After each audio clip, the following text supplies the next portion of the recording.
అందరికీ శుభోదయం అండి. మేము పొన్నూరులో ఆంజనేయ స్వామి గుడి దర్శనానికి వచ్చామండి. ఈ ఆంజనేయ స్వామి గుడి 7 గుళ్ళ సముదాయంలో ఉన్నదండి. అంటే మొత్తం కలిపి 5.5 ఎకరాల ప్లేస్లో 7 గుళ్ళ సముదాయం అన్నమాట ఇది. అది ఈ గుడి ప్రత్యేకత. ఈ గుడి స్టార్టింగ్లో రాగానే ఇలా శంఖం చక్ర నామం ధర్మో రక్షతి రక్షిత అని చక్కగా ఇలా రాసి ఉంటుందండి. మనం చక్కగా దర్శనం చేసుకుని శంఖం చక్ర నామం చూసుకుని దండం పెట్టుకుని లోపలికి వెళ్తే మొట్టమొదట ఆంజనేయ స్వామి గుడి ఉంటుందండి. ఈ ఆంజనేయ స్వామి 24 అడుగుల ఎత్తులో ఏకశిలా విగ్రహంపై కొలువైన అంజనీపుత్రుడు అన్నమాట. ఈయన దర్శించుకునేందుకు భారీ సంఖ్యలో భక్తులు తరలి వస్తూ ఉంటారు. ఇది 5.5 ఎకరాల విస్తీర్ణంలో 7 ఆలయాలు కొలువైన చినకాశి అని కూడా ఈ పొన్నూరులో ఉన్న ఆంజనేయ స్వామి గుడిని అంటారనమాట. ఈ 1940లో తయారు చేసిన ఏకశిలా విగ్రహం ఉంటుంది. ఇది చాలా ఖర్చు పెట్టి అత్యంత వ్యయప్రయాసలు కూర్చి 1950 నాటికి 24 అడుగుల ఎత్తైన ఆంజనేయ స్వామిని తయారు చేసి పొన్నూరు తీసుకొచ్చారన్నమాట. కానీ స్వామివారిని ప్రతిష్ఠించేందుకు అవసరమైన ద్రవ్యం లేకపోవడంతో 1969 వరకు స్వామివారి విగ్రహం అలా బల్లపైనే ఉంచారటండి. అంటే 1950లో పొన్నూరు తీసుకొస్తే 69 వరకు అట్లా ఒక బల్ల మీద పడుకోబెట్టి ఉండేది విగ్రహం. తర్వాత 1969లో జగన్నాథ స్వామి అనే ఆయన అమృత హస్తాల మీదుగా స్వామివారి ప్రతిష్ఠ జరిగిందిట. అప్పటి నుండి ఇప్పటి వరకు హనుమంతుడిని సేవించేందుకు భక్తులు పెద్ద ఎత్తున తరలి వస్తున్నారు. స్వామివారి ముందు నిలబడి తిలకించాలంటే తల పైకెత్తి చూడాల్సిందే. మెట్ల మార్గం ద్వారా పైకెళ్ళి స్వామివారికి నిత్య పూజలు చేస్తూ ఉంటారు. అంటే నిత్యం మనం పూజ చేయాలన్నా, లేకపోతే దండలు వేయాలన్నా, తొమలపాకులు దండలు వేయాలన్నా ఇటు 2 వైపులా మెట్లు ఉంటాయి అన్నమాట. ఆ మెట్లు ఎక్కి పైకి వెళ్ళి ఈ ఇంత పొడుగు దండలు స్వామివారికి వేస్తారండి. అందువల్ల 2 పక్కల మెట్లుంటాయి. సీతమ్మ జాడ కోసం లంకకు వెళ్ళిన హనుమంతుడు లంకంతా పరిశీలించి సీతమ్మ జాడ తెలుసుకుంటారు. అంటే స్వామివారికి తొమలపాకుల దండ వేయటం అనేది అసలు ఎలా మొదలైంది, ఎలా వచ్చింది అనే దానికి ఈ చిన్న కథ ఉందండి. అయితే రావణాసురుడు స్వామిని బంధించే ప్రయత్నం చేయగా లంకకే నిప్పు పెట్టి వస్తారు కదా స్వామి. రాముడు వద్దకు వచ్చి సీత జాడను వివరిస్తాడు. అంతటి సంతోషించిన రాముడు ఆగ్రహంగా ఉన్న ఆంజనేయుడిని తమలపాకులతో చేసిన దండను వేసి సత్కరిస్తాడు. ఆ తర్వాతనే ఆంజనేయ స్వామి ఆయన కోపం చల్లారిందిట అని మనకి పురాణాలు చెప్తున్నాయి. అందుకని స్వామివారికి ఆకుపూజ చేయిస్తే సకల శుభాలు కలుగుతాయని నమ్ముతారు భక్తులు. ఇంకొక విశేషంగా చెప్పేది ఏంటంటే, స్వామివారికి 11 ప్రదక్షిణాలు చేసి మన మనసులో ఉన్న కోరిక విన్నవించుకుంటే అది తప్పకుండా జరుగుతుందని ఇక్కడ చాలా నమ్ముతారండి భక్తులు. ఇకపోతే ఆంజనేయ స్వామి దర్శనం అయిన తర్వాత ఇక్కడ మిగతా 6 ఉపాలయాలు ఉన్నాయండి. ఆలయాలు ఉన్నాయి. సహస్రలింగేశ్వర స్వామి, కాలభైరవుడి గుడి, దశావతారాల గుడి, అంటే దశావతారాల విష్ణుమూర్తి ఆలయం అన్నమాట. స్వర్ణ వెంకటేశ్వర స్వామి దేవాలయంతో పాటు గరుత్మంతుడి గుడి కూడా ఇక్కడ ఉంది. దీంతో శివకేశవుల భేదం లేకుండా భక్తులు ఇక్కడికి వచ్చి స్వామివారిని దర్శించుకుంటూ ఉంటారు.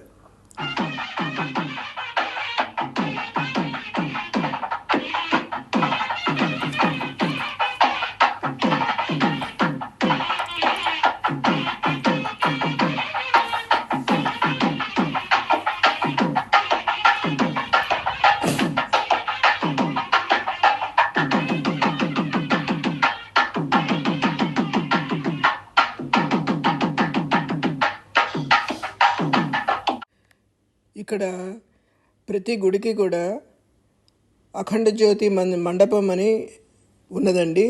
ఇది ఆంజనేయ స్వామి వారి అఖండ జ్యోతి. ఇది పైకి స్లోపుగా అలా ఉంటుంది కదండి, అలా ఉన్నదన్నమాట దారి. 4 అంతస్తుల పైన ఉన్న స్వామివారి అఖండ జ్యోతి. ఆంజనేయ స్వామికి అఖండ జ్యోతి మండపం ఉంది, వెంకటేశ్వర స్వామికి అఖండ జ్యోతి మండపం ఉంది. ఇలా అన్ని స్వాములకి అఖండ జ్యోతి మండపం అని వాళ్ళు మెయింటైన్ చేస్తున్నారండి. ఇట్లా అఖండ దీపాన్ని దర్శనం చేసుకోండి. ఎంత ఆనందంగా అనిపించిందో ఈ అఖండ దీపం చూస్తే. తర్వాత ఈ రాహుకేతు మండపం అని ఉంటుంది, దానిలోంచి పక్కన సహస్రలింగేశ్వర స్వామి గుడికి వెళ్తామన్నమాట. ఇప్పుడు అలాగే మేము వెళ్ళాము, చూడండి.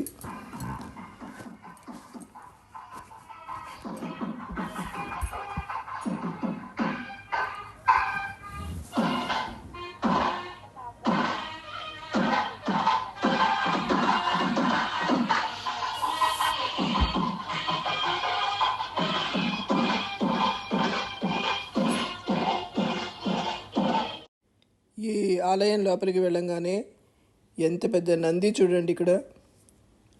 అబ్బా, ఆ నందిని చూడంగానే భలే పవిత్రమైన భావం కలిగింది. సహస్రలింగేశ్వర స్వామి అంటే శివలింగం ఉంది, తర్వాత దాని ఎదురుగుండా ఇంత పెద్ద నంది, తర్వాత స్వామివారి పాదుకలు, అవి కూడా మనకి స్పెషల్గా దర్శనమిస్తాయండి. ఈ నందిని దర్శనం చేసుకుని స్వామివారి దర్శనం చేసుకుంటే ఇంకొక చాలా విశేషంగా అనిపించింది ఏంటంటే, సహస్రలింగాలని ఇక్కడ ప్రతిష్ఠ చేశారటండి. అది కూడా ఇప్పుడు మీరు చూస్తారు. వాటికి ప్రతిరోజు ఈ నంది ఎదురుకుండా ఉన్న లింగాలన్నిటికీ కూడా అభిషేకం పాలతో, పెరుగుతో, విభూతితో, మంచినీళ్ళతో ఇట్లా అన్నీ అభిషేకం చేసి హారతిస్తారటండి. అది కూడా చాలా చాలా చాలా బాగుందన్నమాట. అన్ని సహస్రలింగాలు అనేది ఒకే యూనిఫామ్గా అలా వాళ్ళు ప్రతిష్ఠ చేసి, ఈ స్వామి మధ్యలో శివుడు ఉంటాడనమాట, నంది, స్వామివారి పాదాలు, ఇట్లా అన్నమాట. ఆ తర్వాత భ్రమరాంబిక అమ్మవారు ఎంత బాగున్నాయో చూడండి. తల్లి, అయ్యవారు, అమ్మవారు, భద్రకాళి సమేత వీరభద్రస్వామి, తర్వాత ఇవండి సహస్రలింగాలు. ఈ మధ్యలో మెట్ల ద్వారా వెళ్ళి ఆ పై నుంచి ఫస్ట్ నీళ్ళతో అభిషేకం చేసి శుభ్రంగా వాటిని క్లీన్ చేసి నీళ్ళతో అభిషేకం చేసి, తర్వాత పాలు, పెరుగు ఇవన్నీ వాటన్నిటితో సహా చేశారన్నమాట. వాళ్ళు ప్రతిరోజు చేస్తారండి. ఇంత పెద్ద గుడి, ఇంత మెయింటెనెన్స్, ప్రతి దేవుడికి పూజ, వాళ్ళ జన్మధన్యం అని అనిపించింది నాకైతే. చాలా డెడికేటెడ్గా కూడా చేయాలి కదా. ఈ విధంగా సహస్రలింగేశ్వర స్వామి దర్శనం చేసుకుని స్వర్ణ వెంకటేశ్వర స్వామి గుడి అండి, అక్కడికి వెళ్ళాం. బంగారు రంగులో మెరిసిపోతున్నాడు అనమాట స్వామి.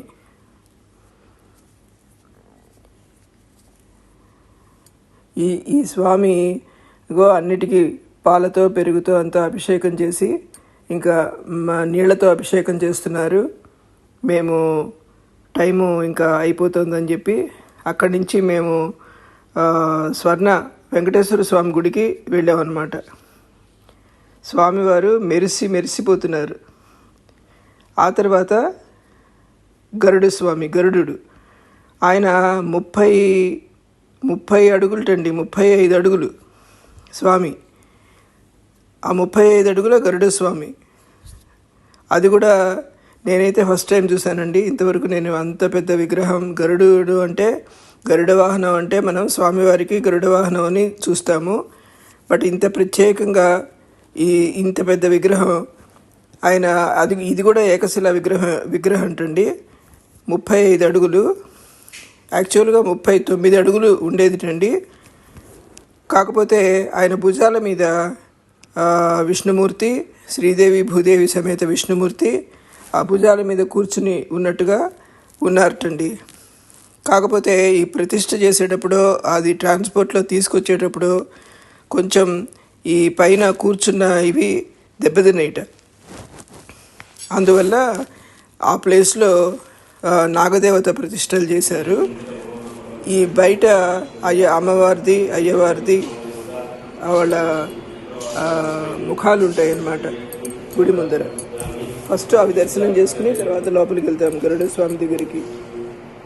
ఈ విధంగా ఈ 7 గుళ్ళు కూడా చూడడం జరిగిందండి. కాకపోతే ఇది మామూలుగా అన్ని గుళ్ళ కన్నా కూడా కొంచెం డిఫరెంట్గా చాలా ప్రత్యేకంగా ఉన్నాయండి. పైగా అసలు ఫస్ట్ ఇదేంటంటే ఒక ప్లేస్లో 7 గుళ్ళు ఉండడం అనేది చాలా చాలా విశేషంగా అనిపించింది. ఇది మేము కోటప్పకొండ వెళ్ళి దారిలో ఈ పొన్నూరు వచ్చి ఇక్కడ కూడా దర్శనం చేసుకుని 7 గుళ్ళు చూసి ఇక్కడి నుంచి మనం విజయవాడ వచ్చేయచ్చు అనమాట.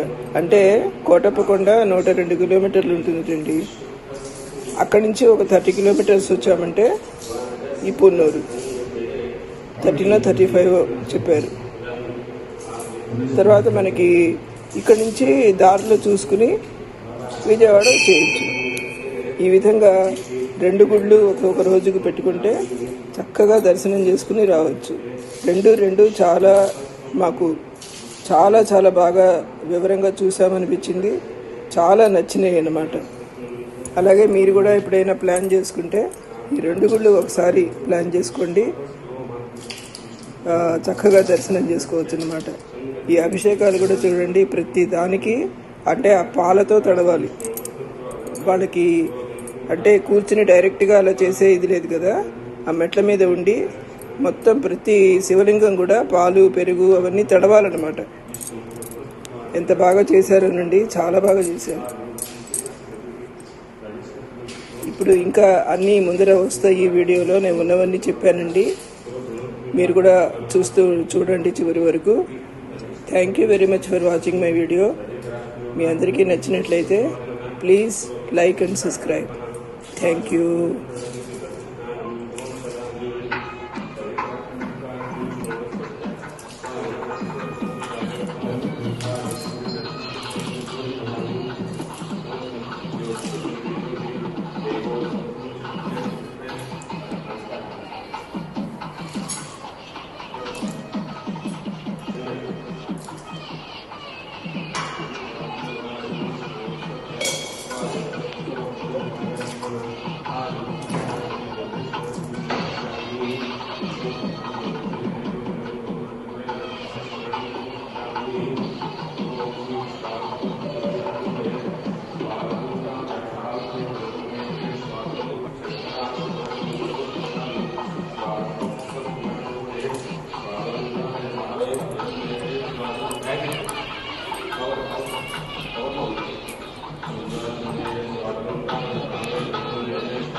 చెప్పాలి.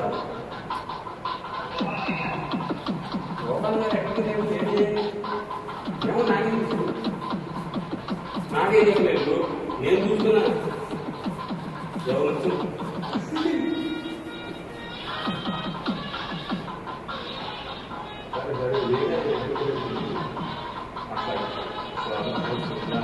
నువ్వు ఎక్కడ చెప్పినట్టున్నావుగా, ఎక్కడ వెళ్తాము నేను ఇందాక వెళ్తున్నావుగా, ఎక్కడ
లింగేశ్వర స్వామి దర్శనం తర్వాత ఇది స్వామివారి దశావతారాల గుడి చూడండి.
ఈ దశావతారాల గుడి దర్శనం అయిపోయిన తర్వాత ఇది స్వర్ణ వెంకటేశ్వర స్వామి గుడి అండి.